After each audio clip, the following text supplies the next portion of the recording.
Terima kasih Tuhan, kami bersyukur buat kasih-Mu buat hari ini. Haleluya.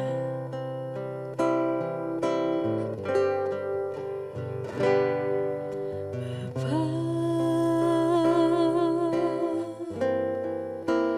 Engkau sungguh baik, kasih-Mu melimpah di hidupku.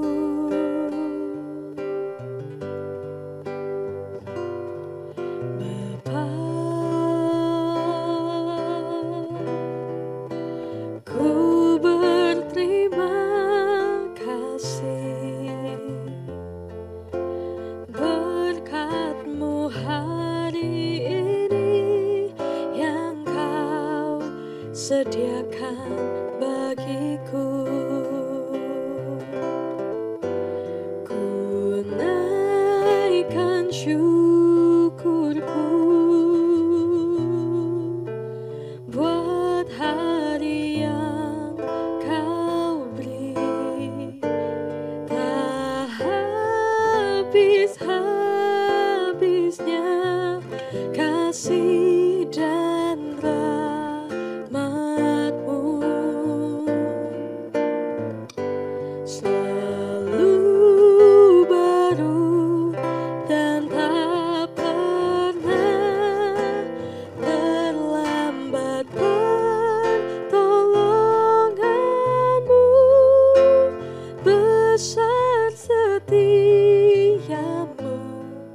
di sepanjang hidupku. Mari dengan angkat tangan katakan, ku naikkan syukurku buat hari yang Kau beri, tak habis-habisnya kasih dan rahmat-Mu. Selalu baru dan tak pernah terlambat pertolongan-Mu, besar setiamu di sepanjang hidupku. Besar setiamu, besar setiamu, besar setiamu di sepanjang hidupku. Kami bersyukur Tuhan buat kasih-Mu. Haleluya. Terpujilah Engkau. Haleluya.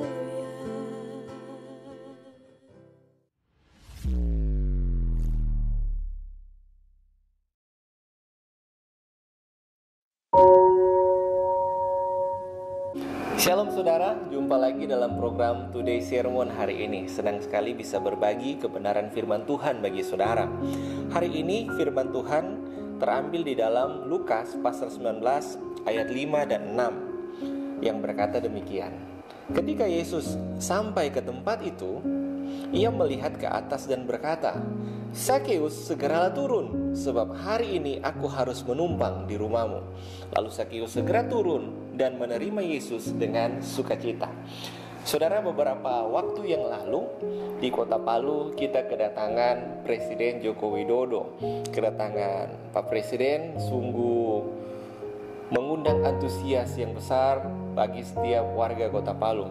Ada banyak orang yang menyambut, berdiri di pinggir jalan, Kemudian ada yang mendapatkan cendera mata berupa kaos dari Pak Presiden.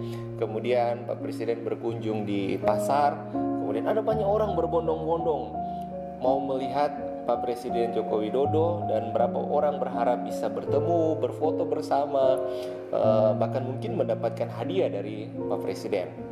Saudara, hal yang sama kalau kita melihat di dalam Lukas pasal 19 ini. Ketika Yesus masuk ke sebuah kota, saudara, yaitu kota Yeriko, kemudian di dalam Lukas 19 disebutkan ada seorang yang bernama Zakheus di sana. Tentu kita semua sudah tahu cerita ini. Zakheus adalah seorang kepala pemungut cukai. Saudara, pada waktu itu pemungut cukai itu orang yang tidak disukai, bahkan cenderung dibenci. Kenapa? Karena identitas jabatan sebagai pemungut cukai ini sangat dibenci oleh masyarakat Yahudi pada zaman itu. Saudara, pemungut cukai ini dicap sebagai koruptor, orang yang tidak jujur, seorang pembohong, seorang pemeras. Karena pada waktu itu pemungut cukai ini bertugas mengumpul pajak daerah dari wilayah kekuasaan Romawi. Kemudian mereka seringkali berlaku tidak jujur, berlaku curang dengan menaikkan pajak dari sebuah nilai yang seharusnya, tapi dinaikkan atau di markup sama mereka. Kemudian pajak itu memberatkan rakyat, sehingga pemungut cukai itu sangat dibenci. Dan Zakheus, saudara, kepala pemungut cukai ini, dan dia bukan hanya saja dibenci, tapi juga sangat tidak disukai oleh masyarakat pada saat itu.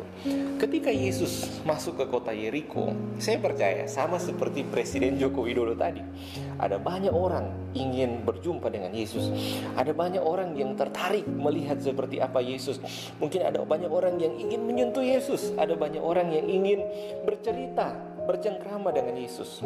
Nah, saudara, Zakheus berada di tengah hiruk pikuk keramaian itu. Kemudian saudara membayangkan begini, orang ini orang yang dibenci di masyarakat. Kemudian kalau kita melihat ternyata Zakheus ini punya kekurangan secara fisik, tubuhnya pendek. Jadi di tengah keramaian orang, dia tidak bisa menjangkau, melihat siapakah Yesus itu. Apa yang dia lakukan? Dia harus sampai naik ke atas pohon. Saya membayangkan mungkin dia mengendap-endap, bersembunyi dari hiruk pikuk orang yang banyak, bersembunyi dari keramaian. Tapi ada sebuah rasa penasaran terhadap pribadi Yesus.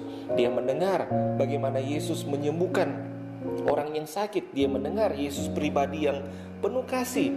Orang berbicara tentang kuasa dan mujizat Tuhan Yesus.